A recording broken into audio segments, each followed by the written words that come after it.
bekas barakah dan cahaya yang Allah berikan kepada seorang wali min auliyaillah yang datang ke rumahnya itu berterusan sampai beberapa waktu lamanya sehingga wali auliyaillah nampak rumah itu bercahaya lebih daripada yang lain.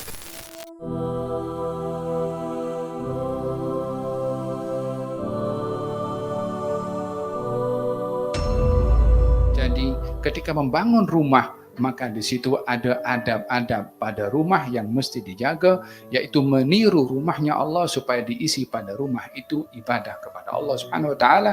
Nabi bersabda, "Jangan kamu jadikan rumah kamu seperti kubur." Apa itu rumah seperti kubur? Yakni rumah yang tidak ada ibadah.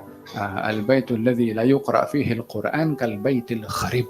Rumah yang tak dibaca di dalamnya Al-Quran umpama rumah yang terbiar, rumah yang gelap, rumah yang usang.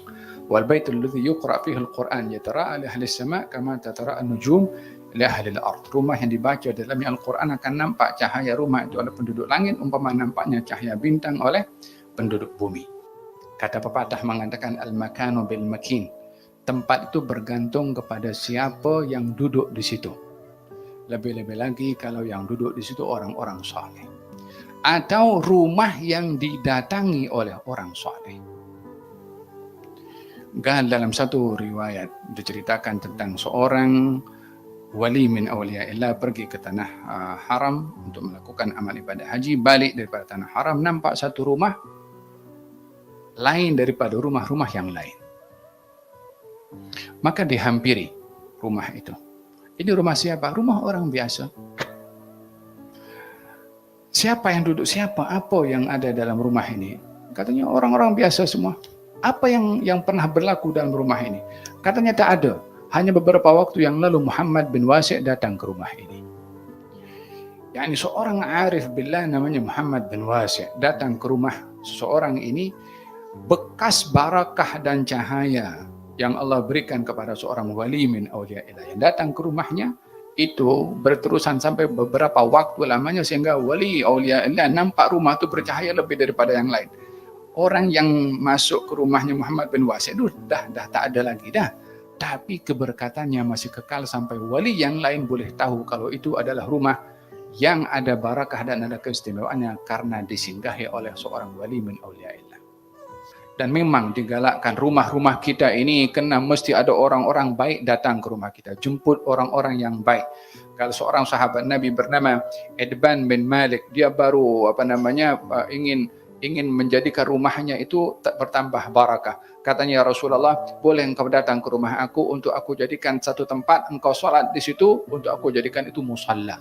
Yakni nak ambil keberkatan daripada kedatangan Rasulullah di rumahnya Edban bin Malik untuk solat di situ dan dijadikan musalla oleh Edban bin Malik. Maka Nabi datang ke rumahnya Edban bin Malik, solat di satu tempat di situ dijadikan musalla dan surau oleh Edban bin Malik pada bekas tapak tempat solatnya Nabi Muhammad sallallahu alaihi wa ala alihi wasallam. Maka alhamdulillah dalam majlis yang penuh dengan barakah ini menzahirkan nikmat yang diberikan oleh Allah Subhanahu wa taala kepada tuan rumah dengan adanya rumah yang baru didiami oleh keluarga Ustaz Muhammad Bashir Al-Azhari.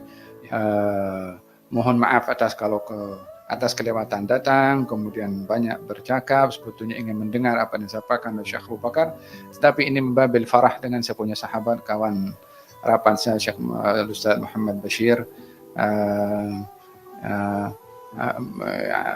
al-ma'ruf la yu'arraf, orang yang sudah masyhur tak perlu untuk dikenalkan lagi.